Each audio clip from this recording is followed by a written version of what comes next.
नमस्कार, मैं प्रांशी राठौर और आप देख रहे हैं नेक्स्ट 9 न्यूज।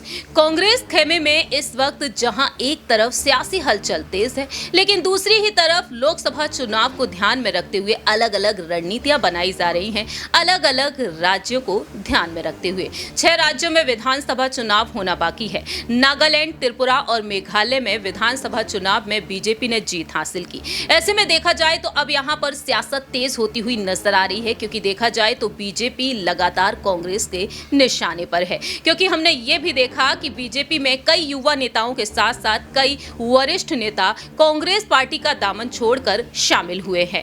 हाल ही में हम सभी ने देखा बीते पिछले साल कि किस तरह से पार्टी के वरिष्ठ नेता गुलाम नबी आजाद ने कांग्रेस का दामन छोड़ दिया। कांग्रेस से जब उन्होंने इस्तीफा दिया तो यहाँ पर अध्यक्ष पद को भी लेकर उन्होंने बात रखी थी। उनका कहना रहा कि जब से राहुल गांधी ने इस्तीफा दिया अध्यक्ष पद से, तब तक पार्टी के हालात और भी ज्यादा बेकार होते चले गए। और देखा जाए तो G23 के नेताओं की नाराजगी को लेकर भी उन्होंने खुलासा किया। अब देखा जाए तो गुलाम नबी आजाद अपनी पार्टी को संभाल रहे हैं। जी हां, और इस बीच वह कई बड़े बड़े बयान देते हुए भी नजर आ रहे हैं। थोड़ी सी जानकारी दे दें गुलाम नबी आजाद को लेकर। गुलाम नबी आजाद जिन्होंने डेमोक्रेटिक प्रोग्रेसिव आजाद पार्टी का गठन किया और अब उन्होंने एक बड़ा बयान दिया। अनुच्छेद 35A जिसे हटाया गया है, उससे जम्मू कश्मीर के लोगों को जमीन व रोजगार संबंधी हित पूरी तरह से सुरक्षित रहते थे।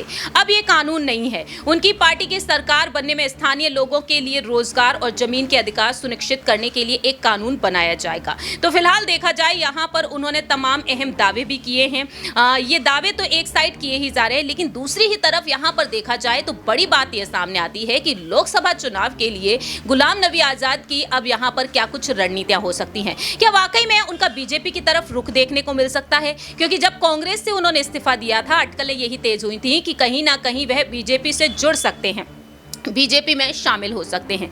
आपको याद दिला दें, जब सदन में देश के प्रधानमंत्री नरेंद्र मोदी जी ने गुलाम नबी आजाद की तारीफ की थी, उस वक्त गुलाम नबी आजाद काफी ज्यादा इमोशनल हो गए थे। उनकी आंखों से आंसू तक छलक पड़े थे और उस वक्त भी अटकलें तेज हुई थी कि वह कांग्रेस छोड़कर बीजेपी में शामिल हो जाएंगे। लेकिन अब यहाँ पर सरकार की रणनीतियों का समर्थन अगर वह करते हुए नजर आते हैं या फिर लोकसभा चुनाव जब लड़ने की बात आएगी, तब आखिरकार यहाँ पर क्या जम्मू कश्मीर के लिए, जम्मू कश्मीर के विकास के लिए और बीजेपी के फैसलों से खुश होकर क्या वह बीजेपी के साथ गठबंधन करना चाहेंगे, ये देखना काफी ज्यादा दिलचस्प होगा। खैर, वक्त के साथ साथ ही पता चलेगा कि आखिरकार जम्मू कश्मीर की सियासत किस तरफ मोड़ लेती हुई नजर आएगी। देखना दिलचस्प होगा कि आखिरकार गुलाम नबी आजाद क्या वाकई में बीजेपी के साथ गठबंधन करेंगे या फिर नहीं। कयासों के आधार पर यह बात रखी गई है, लेकिन आपकी क्या कुछ राय प्रतिक्रिया है इस पर आप बता सकते हैं कॉमेंट सेक्शन में। तब तक के लिए आप देखते रहिए नेक्स्ट 9 न्यूज।